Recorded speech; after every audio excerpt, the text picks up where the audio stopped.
Hey, welcome to this Freaky Friday edition of Liquid Lunch on Newsmax TV. I'm John Tabacco. It is Valentine's Day, so there's much love to be spread around in Trump land, that's for sure. But right here in New York City, we're coming in live as we do every single day, noon to 2 Eastern, from the Liquid Lunch Outpost Studios in downtown. We are, yes, still on Broadway, and on Valentine's Day, special love for my mom, who's home and watching every day, making sure we're still on Broadway. And of course, my daughters, they're my only Valentines, and happy Valentine's Day to you. New York is not exactly in love with Joe Biden these days. It seems that, as he's limping through the final stages of, it looks like, his last round, reminds me kind of at the end of like Larry Holmes when he shouldn't be fighting anymore. But he's in New York trying to pick up some dough to keep the dream alive. And no amount of money he could pick up right now can keep up with Mike Bloomberg. We're going to get into Mike Bloomberg a heck of a lot today. And there's a lot going on with the way he's lining up African-American leaders and elected officials behind him. And this isn't a great video, okay? But it's from the New York Post. And Joe Biden was in New York City last night. I know some people that attended an event this week, and I know a lot of people are whispering about it. But when he came out of this fundraiser with the big wigs, the head mockers, the Wall Street types, take a look at how he was received here in New York City.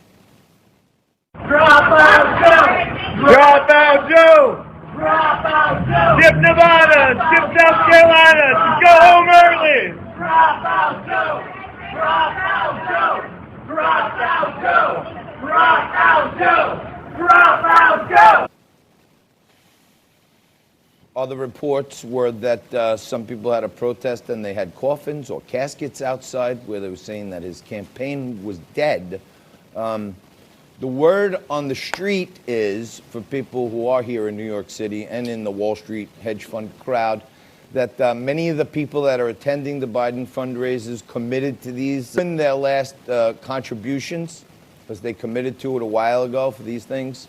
But if he does not fare well, what those protesters were talking about outside Dropout Joe, pretty sure he's not in college. So it sounds like the beat of the street here in New York is looking for Joe Biden to maybe drop out of the race. We'll see what happens in South Carolina. We'll stay on top of all that. Whopper of a Freaky Friday Valentine's Day show. Jaden Horn's going to join us here a little bit. He's a Republican strategist. He's also a writer from Metropolitan Magazine. And I was so fortunate to have him write a piece about me. We're going to talk about student loan debt and a whole bunch of other great things. Joe Pignon's here.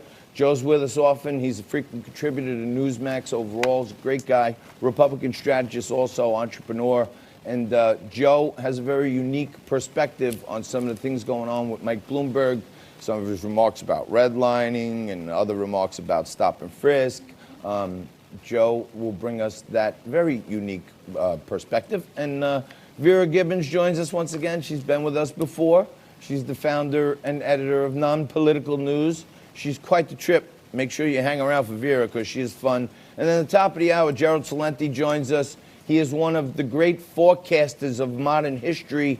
He forecasts major disasters, market bubbles, all the other things. And he's also the publisher of TrendsJournal.com if you want to check that out. But Gerald Celente's going to give us some projections and thoughts on a host of things, mainly the coronavirus, and also maybe even Trump's most recent attempt at peace.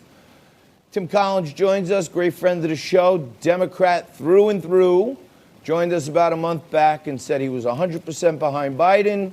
He's a stayed-in-the-wool Democrat and didn't think Bloomberg was going to be able to make a big dent in things. And he's going to be here today telling us what he thinks. And many of the people that dine around Wall Street in Bobby Van's Steakhouse, where he's general manager, are talking about Bloomberg and Biden. And, of course, Pavlina Osta, our favorite millennial, is going to be here towards the end and give us a whole bunch of stuff of what's happening on her great podcast. It's so widely heard. And it's the If God Had a Podcast.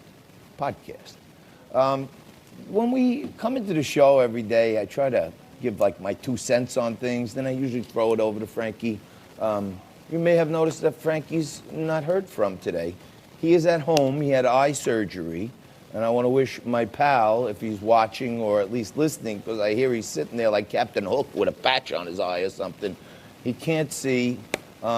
Still blind texting Nico and setting up the show. So thank you, my friend. And note to all other youngsters here trying to get better, Frank is explaining it clearly that good players play hurt.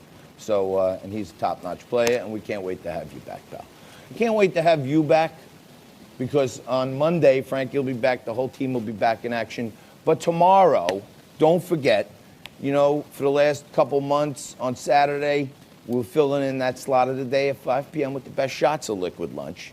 And tomorrow is going to be the final best shots of Liquid Lunch. There's so many great things happening at the network that Greg Kelly joined. You may have heard yesterday. Sean Spicer joins the network coming in March.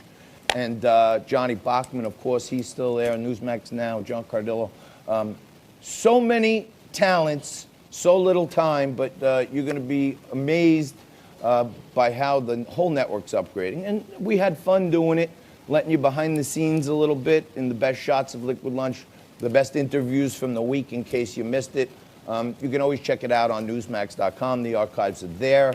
We're going to try to step up our game on the social media side on Liquid Lunch TV and give you some more of that behind the scenes, what our great staff is doing here.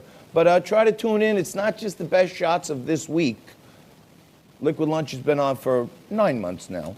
I did a little estimate with the team yesterday. We're estimating we had roughly 3,000 guests on the show over the course of that time. So we took a little look back in time in this week's Best Shots of Liquid Lunch, and you can catch it tomorrow at 5 p.m. Eastern right here on Newsmax TV.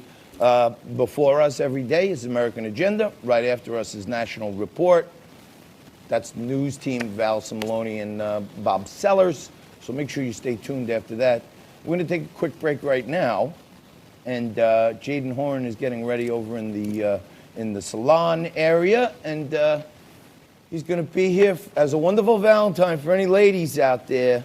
Jaden Horn joins me right after this for more Liquid Lunch.